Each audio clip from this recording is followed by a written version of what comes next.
Hey Guardians, it's Todd the Gator here, and I hope you all are doing well, but I'm back again with another helpful video for you. I recently made a bet with my co-host on our podcast, and of course, lost. So, as a lifelong Void Warlock main, I now have to honor my bet and use a hunter for the entire season of the Deep. And while I made a hunter character long ago, let's just say he's been a little neglected this last year. So as I now had to use a hunter, I needed a build that would duplicate my playstyle in the Crucible but without using my Warlock. What could I do?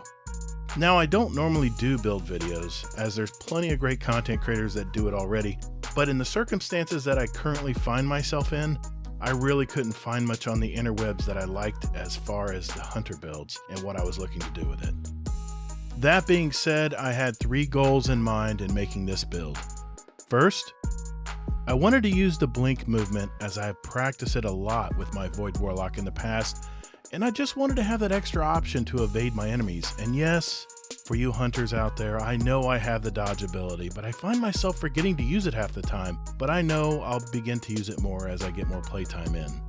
Second, I loved using my Nova Bomb in the Crucible as it would shut down just about every super in the game, and it was a great counter in more competitive games as well. So as I hate using roaming supers in PvP, I wanted to use something similar to that Nova Bomb feeling to shut down supers.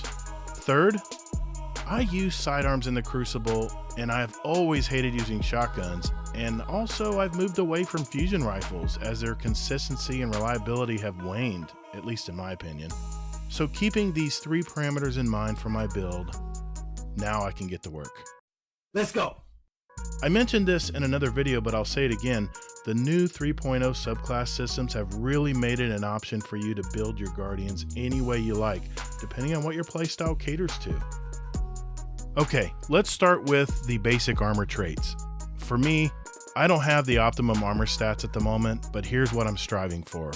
First, I want tier 8 or higher mobility because this will increase my strafe speed and help me win my 1v1s in game. Plus, the bonus of faster dodge ability cooldowns. Second, this is more subjective, but I opt in for tier 8 or higher resilience. And I know this is more helpful in PvE activities, but I can't tell you how many near deaths that I dodged or blinked out of in games so far. Some opt in for higher recovery, especially in the more competitive games, so in my opinion, that's a preference thing and you do you. As far as discipline, intellect, or strength, I'll just say discipline is my priority, but that can be different for you as well. Before I assemble my build, I need to decide what exotic armor to use as my base. And let me tell you, hunters have some crazy good exotic pieces, but they're very situational in my opinion.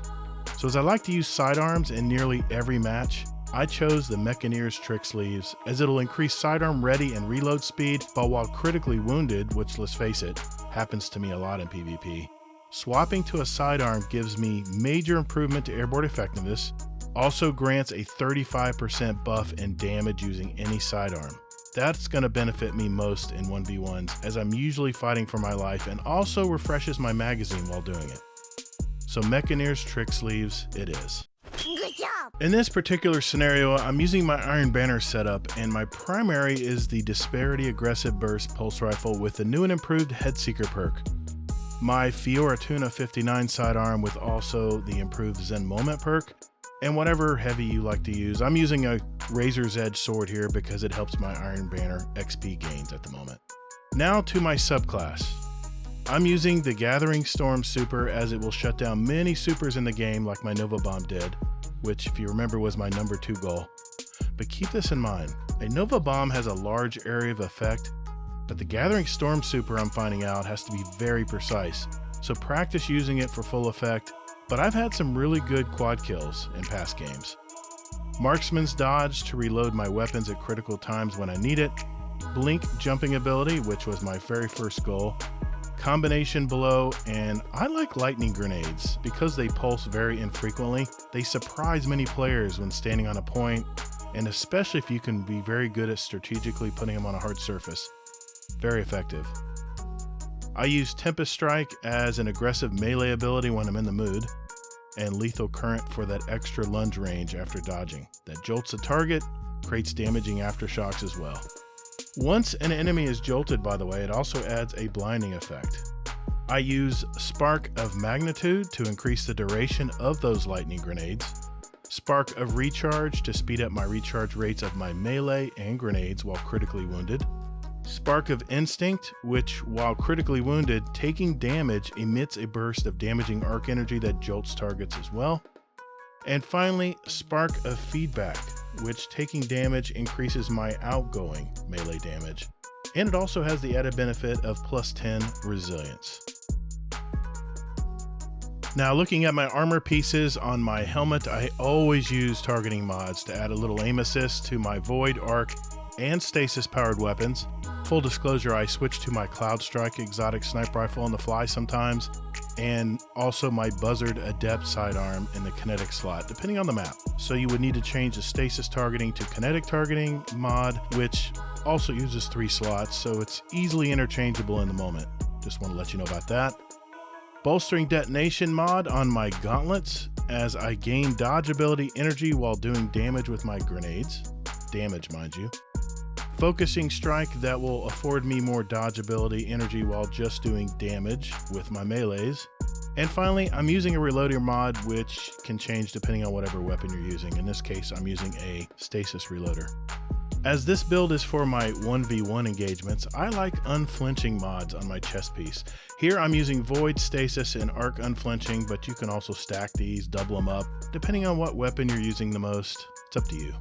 As orbs of power will be falling from my teammates throughout the game, I like using Innervation to speed grenade cooldowns when picking up an orb, and double absolution mods to reduce all ability cooldowns when picking up an orb. Finally, my cloak is using double bomber mods that reduce grenade cooldowns whenever I dodge, and distribution that reduces all ability cooldowns when dodging near enemies, which, let's face it, happens frequently in the Crucible. Don't forget to equip your Greater Core Harvest Ghost mod to randomly receive an enhancement prism when getting kills with precision damage.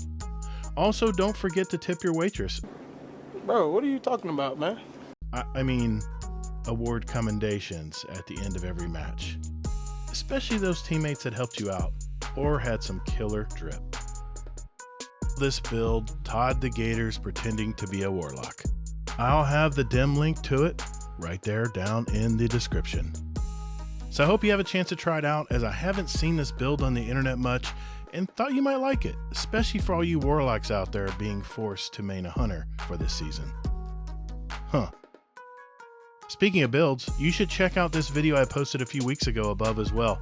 Hey, take care, remember that you only have one playthrough in this life, so make it count, and be good to your fellow Guardians out there in the Destinyverse. And later, Guardian.